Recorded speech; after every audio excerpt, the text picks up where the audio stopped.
Welcome to the Social Engineer Podcast, a Human Element Series, episode 159. I am Chris Hadnagy, founder and CEO of Social Engineer, as well as the Innocent Lives Foundation, and I've been hosting this podcast since way back in 2009. This episode is sponsored by Social Engineer LLC, or social-engineer.com. We're a trusted information security vendor. I'm sure you know this. You can't turn the news on without seeing another ransomware attack or some kind of phishing attack or something horrible happening to a large, small, or even medium-sized company. That's our focus. We try to help people understand what those attacks are and how they can defend against them and how you can really strengthen your strongest and best asset in your company, which is your people, through behavioral change and understanding how you can motivate them to be more secure. Check things out on social-engineer.com for more information. Hey, did you know that we have a Slack channel? There's over 1,000 people in there now. We have conversations about behavior, psychology, influence, persuasion, phishing, vishing, all the different vectors. We got people just getting into the field. We even have a career board where 7 people have found jobs with different companies throughout the world. So you can join that with the link in the show notes. And if you don't see it there, just ping me on Twitter at @HumanHacker, and I'll get you the link and you can join us there. And if you haven't heard, you need to check out Clutch, the best rock band on the planet Earth. They're the music for the show. And I'm personal fans of them. You can check them out on pro-rock.com. They have a new tour coming up and a new album coming out. So you definitely want to check that out, especially if you haven't heard of them. Best rock band on the planet. Which brings me to another thing that Neil does that's awesome. He's on the board of the ILF, the Innocent Lives Foundation, which you can check out, innocentlivesfoundation.org. I'm so proud of my team over there. We just closed our 405th case. We've been working really hard with law enforcement globally to help stop crimes against children and those who produce child abuse material, as well as traffic children. And I'm just proud to say how much we've done this past year. Annual report will be coming out soon, and we'll have some really great announcements. So check out the innocentlivesfoundation.org. And in case you missed the announcement, recently we launched our brand new conference. Well, it's not brand new. This is year 3. Yes, I should know that. You think I would know that, but I don't. It used to be the Human Hacking Conference. We recently changed it to the Human Behavior Conference for a very specific reason. We're not just talking about hacking people. We're trying to understand how behavior can be modified and changed to make your life better, how you can modify your own behavior. So we're not talking about manipulation, but how you can learn skills from nonverbal experts, conflict resolution experts, influence and rapport experts, even deception experts, and how you can learn to use those skills every day in your life to better your life. So check out some of the programs happening March 24 through 26. I should know that too, in 2022, live here in Orlando at humanbehaviorcon.com, which brings me to an exciting announcement with our guest here today, Anne-Maartje, who is going to be one of our trainers there at the conference. We'll talk about that a little bit, but I've been friends with Anne for quite a long time. I met her through another good friend, which you all know from the podcast, Joe Navarro. And for over 20 years, Anne-Maartje has been a behavioral advisor, consultant, chairwoman, and keynote speaker. On top of that, she's the CEO and founder of the Behavior Company, which is based in Amsterdam, where she helps customize personal development programs for companies and organizations all over the world, not just there in Amsterdam.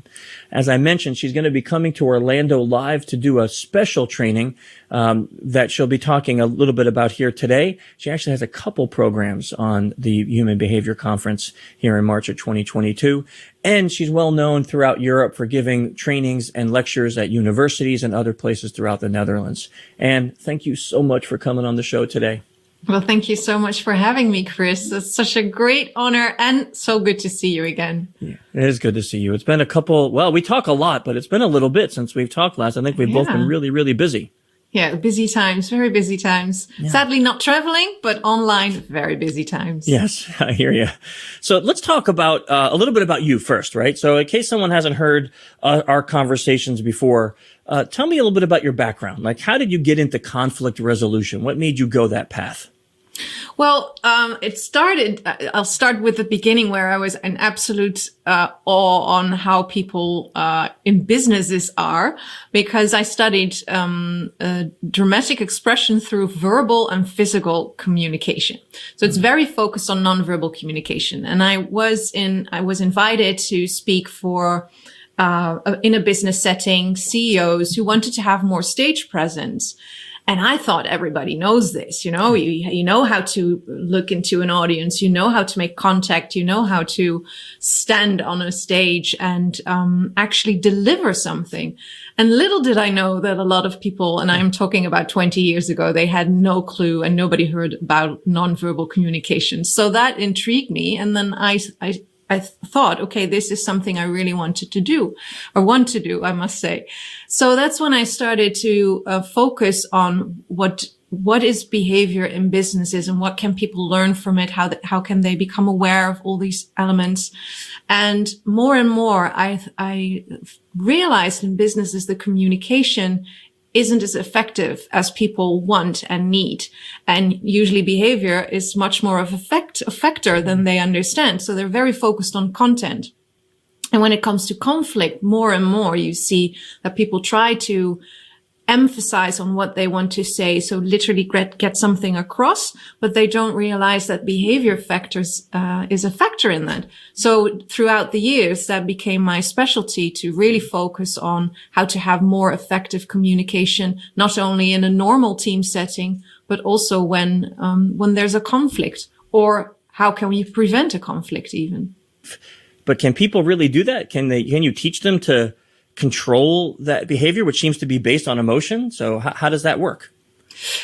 Well, it is, as you said in the beginning, is it control? Because when people think about control, they kind of start to freeze, like, oh, I shouldn't ooze out anything. I should be totally neutral. And that's not the way I think is effective. So I think it's very important that you understand that you have to have comfort in a conversation, but that you also have to take notice of the other person. And when emotions are involved, especially in difficult conversations or in conflicts, I always refer to it as difficult conversations. You see that people are so overwhelmed by emotions that they forget to look at the other person. But by teaching them to maybe be less observant of your own behavior and focusing on the other person as well, something magical happens, you could say. It helps them to calm down. So, and also making them aware of their own behavior under stress or in conflict.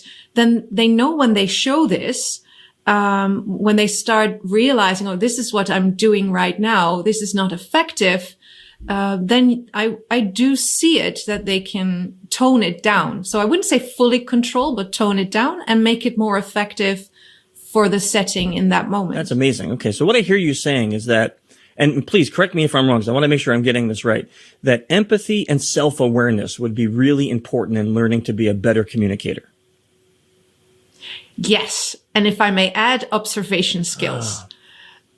Yeah. So the fact is, if, for instance, you want to get something across in a conflict, people are always focused on, this is what I want to say. This is what I want to do. Now, let me rephrase that. This is what I want to get across. But they are not focused on the setting. They don't understand, if I say it on Monday morning, it's not helpful. The message will be lost because this person is, still waking up from this weekend or something. So it's very important that they take all the elements into consideration. And that has to do with empathy. That has to do with self-awareness, but it also has to do with observation and adapting skills, as you said before. Okay. So let's paint a scenario, because I'm really curious how we would apply this. You pop into work Monday morning, and that one person who just always irritates you, they grate on you. You don't know why even. It's just like that. When they say things, they tend to grate your nerves. And that person comes up with a little bit of an attitude and asks you to do something, to take care of a certain task. And you are just irritated. And that irritation or anger is going to make you react a certain way. Before words come out, what would you tell someone to do so you're not reacting with that emotion? Yeah. I think it starts 3 times before. So when you're irritated the first time, okay, that happens. We're all humans. When you're irritated the second time, I'm always alert, like, hey, this is the second time. And the third time, it might be a pattern. And it's up to you to understand, this is, as we talk about self-awareness, this is interesting. Why is this person irritating me? What is it? Because you say, I don't know what it is. that's where I would say, have to investigate or have to do self-analysis. What is it that what is their behavior? What triggers it? And if possible, if you understand what it is, you can even address that. And if you cannot address it due to circumstances, you have to find a way to help yourself and to understand, oh, this is my irritation or my problem with this person. And then it will irritate you less immediately because you understand what's happening in the communication. I love this advice because it's so easy to say, well, Anne, you irritated me, so I want you to change these 5 things about yourself.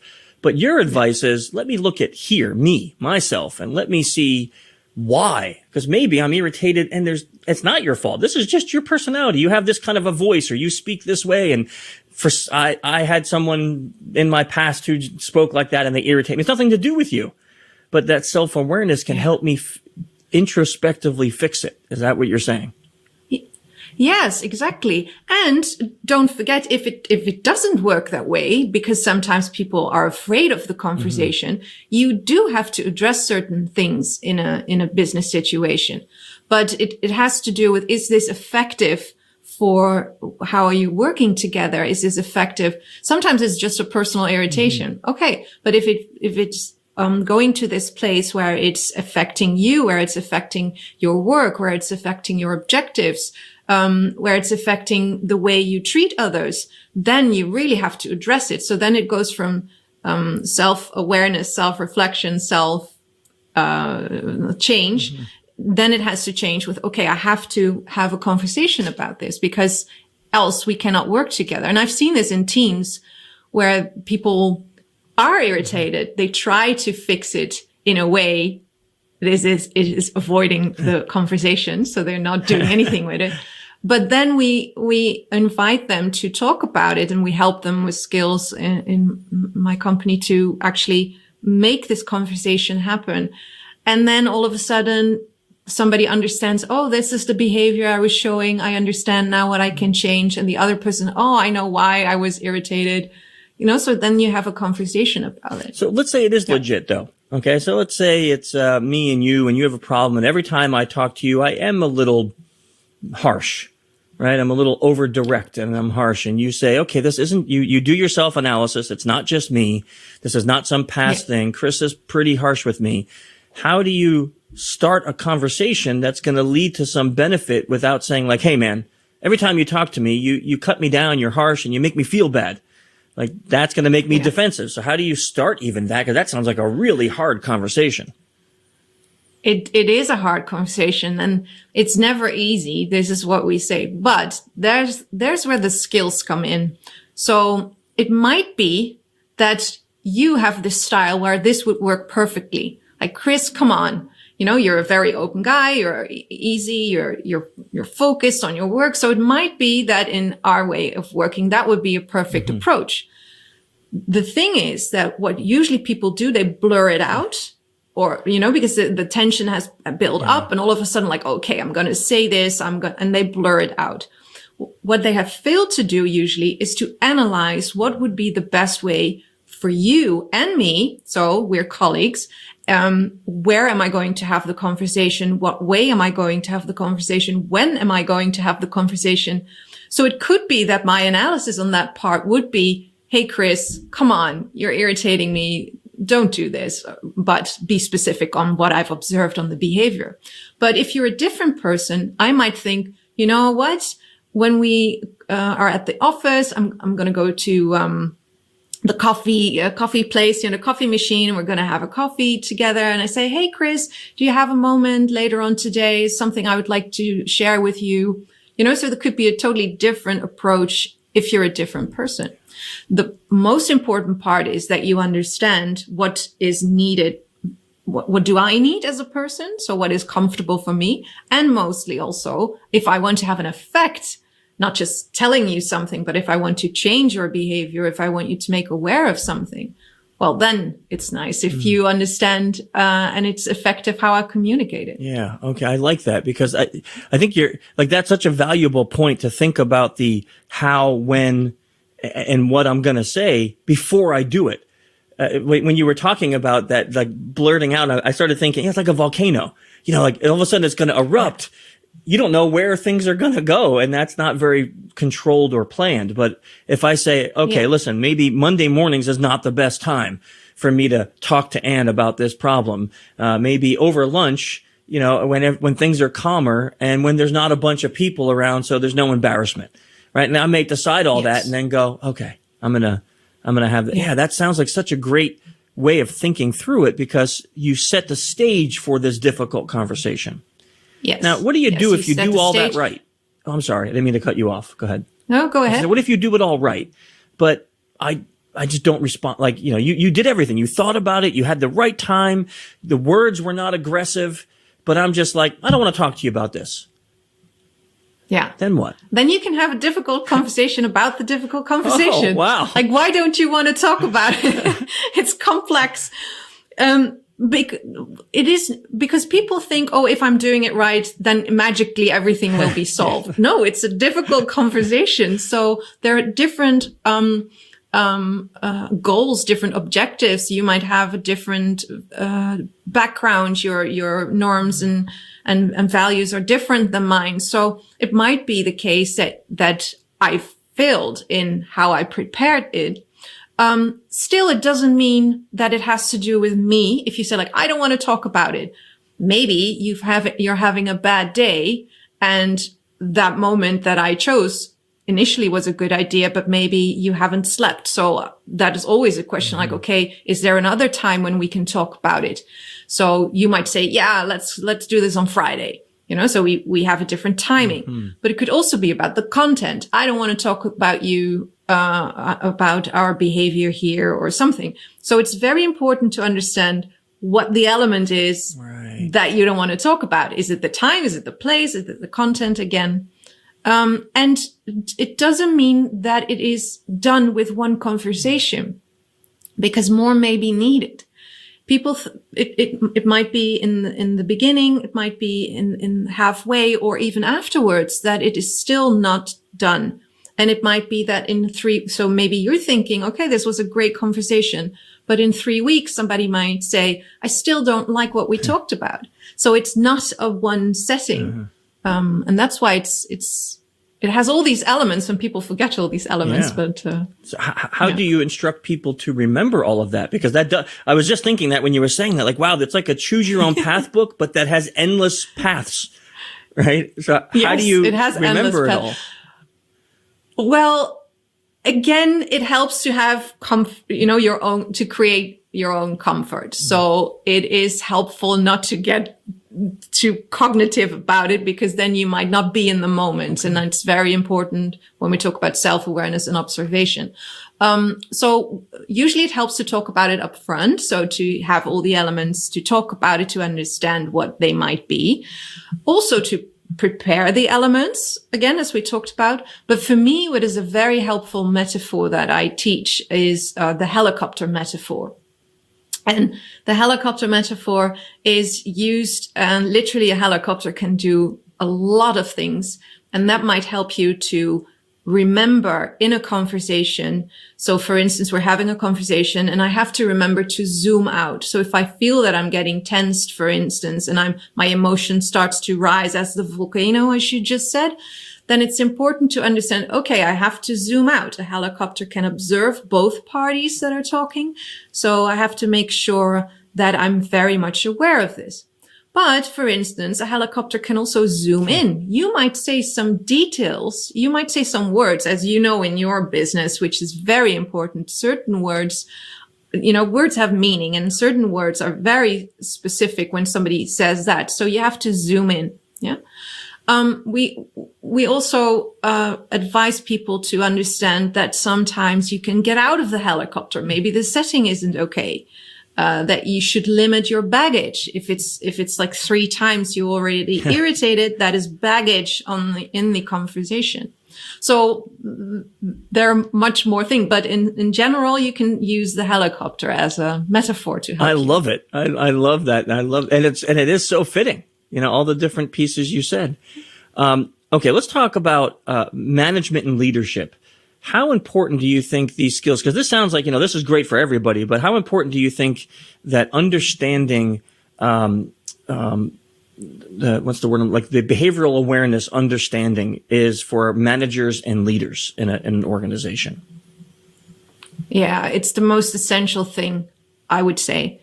I see this all the time wherever I go, and it doesn't matter if it's a very small company with 6 people or, banks and like big companies. What you see is that if people do not understand what's going on, if they don't understand what people feel, what they are going through, what is happening on their part, you might think that you can still lead a business focusing on your objectives and focusing on money making, so to say, but you will fail. And this is what we've seen in businesses everywhere. So how would you, I don't want to give away everything, but I just want like maybe a little idea. How would you instruct or encourage managers to begin to learn about behavioral awareness? Like, do they all need psychology degrees, or how would they go about learning this? Well, they have to go to our conference. No, I wasn't planning that, but that's a great answer, by the way. So Yes, you were. No. But seriously, I think I must say it. I think it has improved over the years. So I'm doing this more than 20 years now, and in the beginning, I would say there was less focus on behavior than there is now. So you see their managers, they have all these sites, management books, courses that they can take. It is a big factor now. And I think if it starts with understanding, if they understand it, you have a different way. Some people like to read. Some people like to, listen to TED Talks. I think it doesn't matter as long as they pick up on something. What I do hope is that they take it to the next level to practice their behavior. Because what I see is that a lot of managers inform themselves. So they read books, they understand it, but then they still have to transfer this into their own behavior when they're working with teams or when they're working with a colleague. And that is difficult for them. Yeah. Do you find that companies that have upper level management that focus on behavioral awareness tend to have less conflict down the ladder? I think so. If they focus on down the ladder as well, because sometimes you see that when they're focused on behavioral awareness in their team, it still doesn't mean that they observe everything. But in essence, if a lot of companies are aware of this, and you even have these slogans with it, but still, as we've seen in the media a lot, you can still have slogans. You can have great programs. You can have good HR backup, but still you have to be alert and aware, and to create a system where you open up to each other, where you trust each other, where you talk about it, and that is not always what's happening. But I think if you have this, you have less possibility of conflict. But it doesn't mean there's no conflict, but there's less. No conflict would seem almost impossible as long as humans are involved, right? That's not possible. Right, because we're always going to have a differing opinions at something.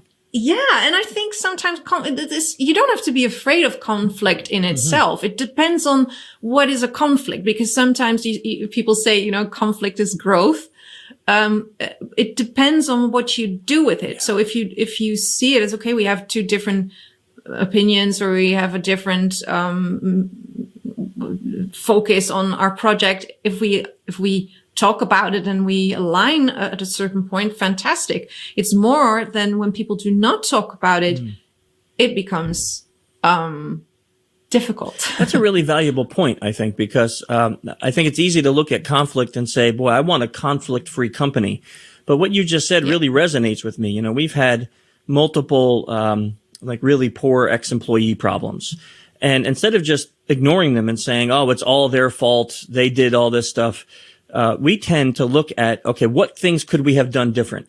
Or where can we change? Or if there's nothing, what can we learn from this to not ever have that happen again? And I find that conflict does help us grow. It makes us better the next time, as long as we do that process that you said, that self-awareness check and, talking about the problems, which is not always easy because sometimes introspection shines a light on where you messed up, Yeah. And that's what I mean with comfort, as Joe talks about all the time, comfort, discomfort. We don't want conflict. Yeah. It's not nice. It's like we want to have a nice, carefree work setting. But we also, as you said, we're humans, and we also see that where the challenge starts, that's where you grow.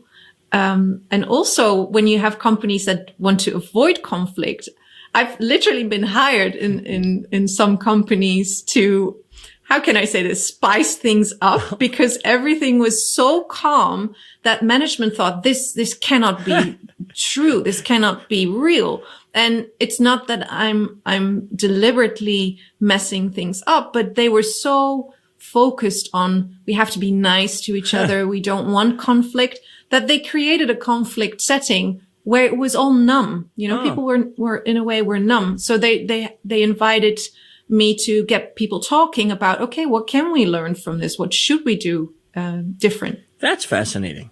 That's interesting. I could see where, as a company owner, where you might get like lulled into a false sense of security almost, because you're like, wow, look, there's no conflict. Everything's great. Everything's calm. But having your employees numb, that's not healthy either. Yeah. There's no passion. Yeah. There's no motivation. People don't feel that drive. Exactly. That's an interesting and it's problem. Scary for them. And if they start doing it, they're hesitant, like, oh, should I say something? Yeah. And they start, well, it's not that big of a problem, but, and then slowly they come up with feedback. Wow. And it's kind of similar what you do. You go into companies as well to see where can they improve. Well, we do this with the behavior part. Yeah, so. That's fascinating. Yeah, that's. So let's move to a different topic. March 24 through 26, 2022. I already made that announcement at the beginning. We have this really exciting human behavior conference here in Orlando. You are coming in to do multiple sessions. We'll talk about that, but let's talk about your first session, because you have a 3-hour training session on what? What is the topic? Critical communication. Ooh. And then a behavioral approach to it. Because what people, as we talked about, you can talk about critical communications, difficult communication, but what can you do? And what we're going to talk about, and I'm not just going to talk, because they also have to interact in this session, because people need to understand, okay, what is a difficult conversation, but mostly if it's becoming critical, what can I do? How can I adapt? If I have to change a setting, how can I do this very quickly? All these elements are in this session, and 3 hours it's a short time, but we're going to go for it.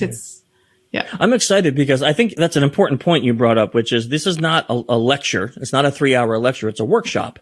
People are coming in and they're going to have exercises and things that they're going to take away to go use the skills you're teaching them right away.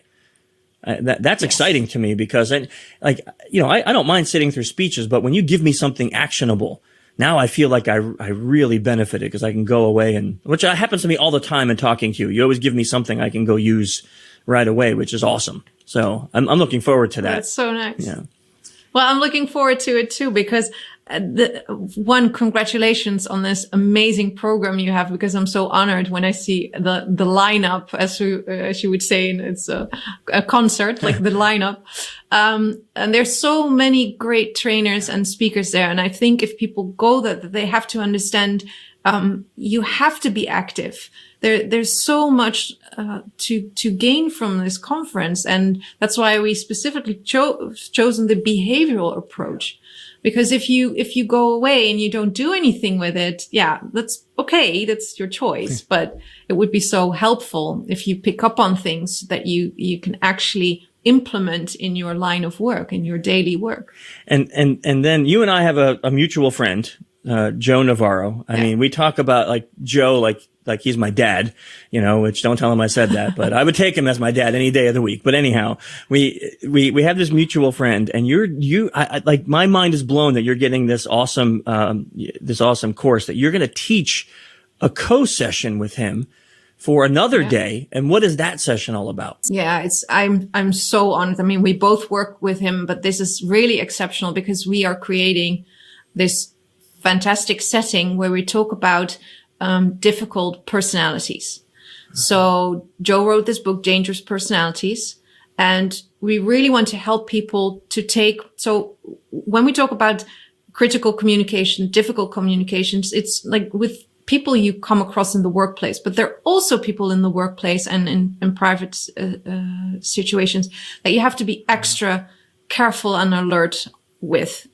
And Joe wrote the book Dangerous Personalities, and we thought, okay, we need to help people to understand how can I identify these individuals when in a work setting or somewhere else, but also how can I interact with them? So it's not for everybody, I think, because it's going to be about, for specific personalities, and it might bring up some feelings with others because it's so intense when you work with these people, and it has an emotional, it can drain you. All these elements are in there. But I think if people really want to understand, okay, how can I help myself, my company, and even people around me to prevent myself from being hurt with these dangerous personalities, it's an amazing course, if I say so myself. I mean, what a fascinating idea, right? And from my understanding, this is the first time this is ever being taught anywhere. Yes. Because Joe, that book, it sits right here behind my head on my shelf, right? That Joe, the book, Dangerous Personalities. There's so many great tidbits in there about working with narcissists or borderlines or emotionally unstable people.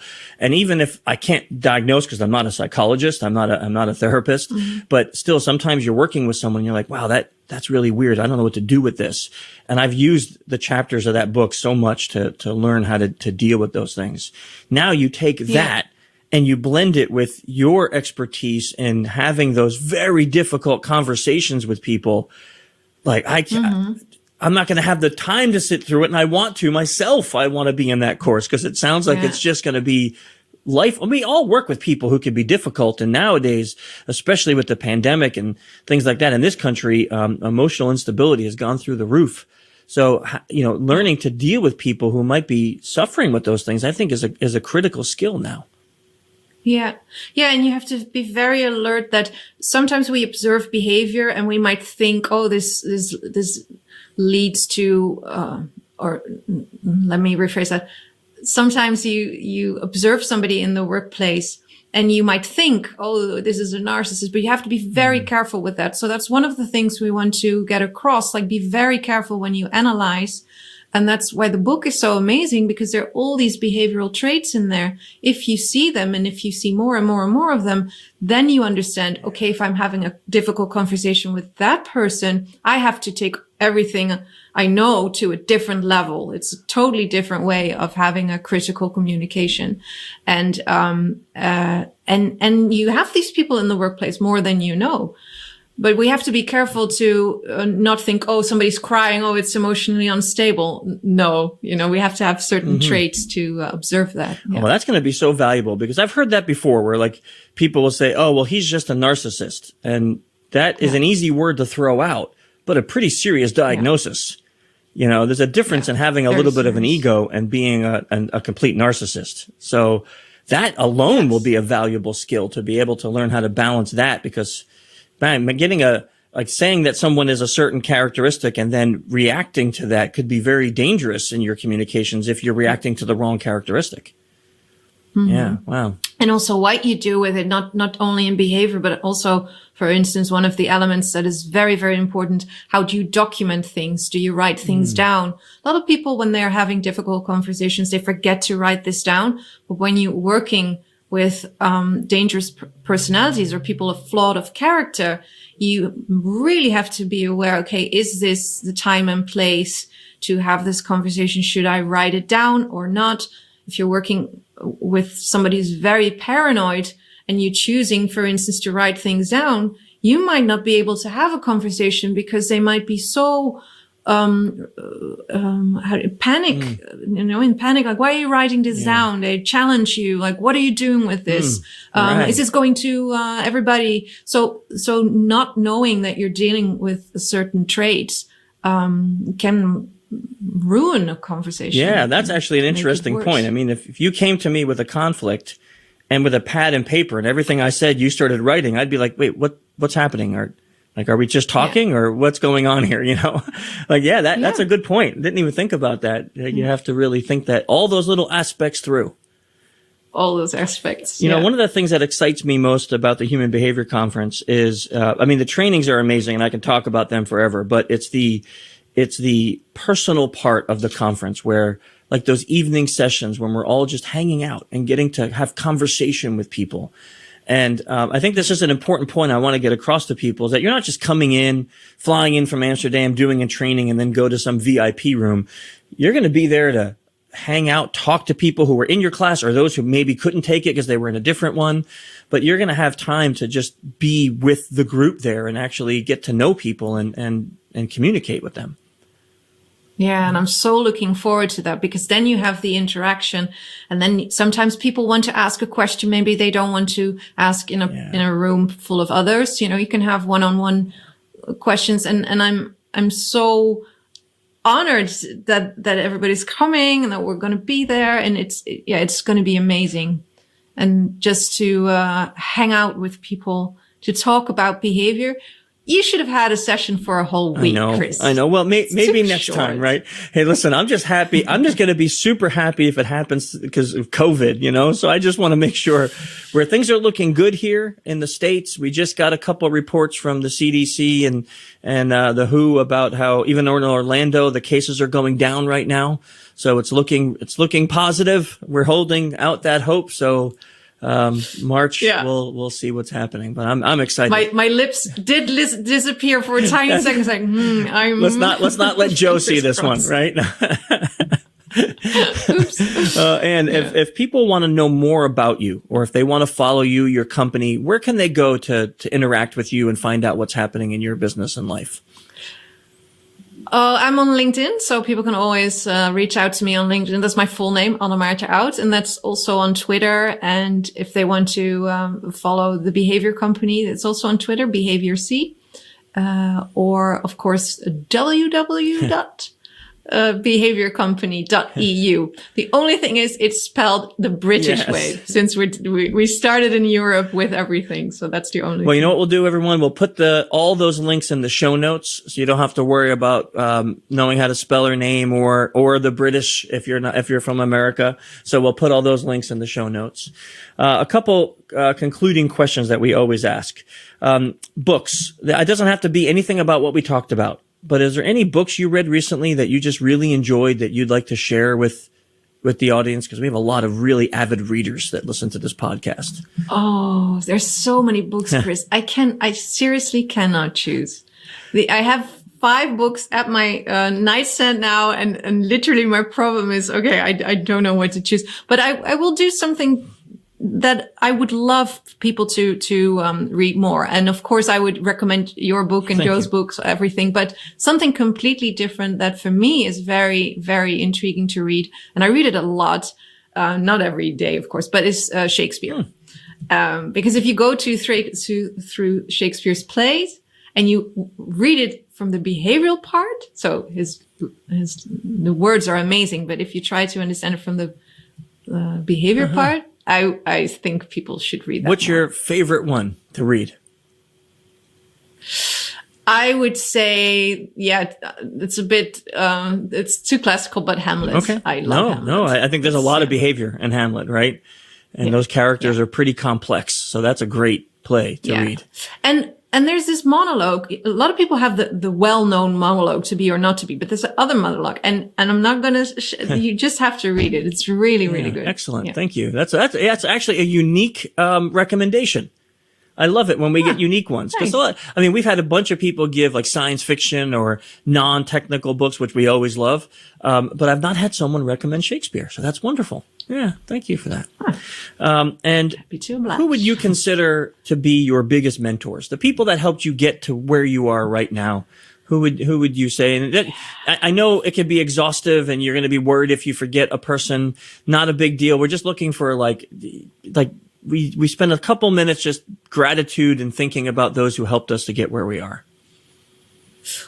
Well, if it's about gratitude, I definitely want to talk about Joe because we are business partners. We work together. We've created seminars, but when I talk to him, he's also, every time he has new information, he's so smart. I mean, talking about books, he read 4,000 books. He has this brain that every time he shares something new and he picks up on articles, materials. So what he does, he feeds my brain, my knowledge, and I'm so grateful that he does that. Because every time I learn something, up to the point where I'm like, I cannot, stop. There's too much information here. Yeah, so, I'm with you actually on that one. Yeah. But definitely gratitude to Joe. That's great. Yeah. Well, I feel the same way with him and agree that it's he motivates me to do more. Like his latest book about exceptional people. Yeah. I did not expect that from him, that kind of a book. And be exceptional. It's so, I'm now listening to it for the third time because I can't seem to get it all. Like, I'm like, okay, I gotta do this like a couple pages at a time because there's too much content in there. But I agree with that. That's a wonderful, wonderful recommendation. And I cannot thank you enough. As always, the conversations are fun. They're always entertaining and educational. I'm so looking forward to having you here in Orlando and to have you at the Human Behavior Conference. And thank you for your book recommendations and just sharing all your knowledge with us today. I can't thank you enough. Oh, wow. Thank you. Thank you so much, Chris. Every time I agree, we have so much fun. I think we can talk for 3 hours, even more. I'm looking forward to seeing you live. When we're in Orlando, but really thank you for doing this. And not just from your part, but also helping others to have this content to, what is it, episode 150 or something? There's so many episodes. 159. I can't believe it. We've been going at this for 13 years now. That doesn't even, it doesn't even register. It's like, what? Really? I can't believe how long we've been doing this, right? So, thank you for doing this. Thank you.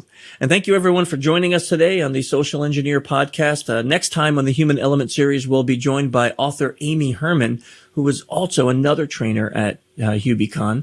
So we'll be excited to talk to her about her new book, and also about what she'll be talking about at the Human Behavior Conference. Don't forget to check out InnocentLivesFoundation.org and a big shout out for Clutch at pro-rock.com.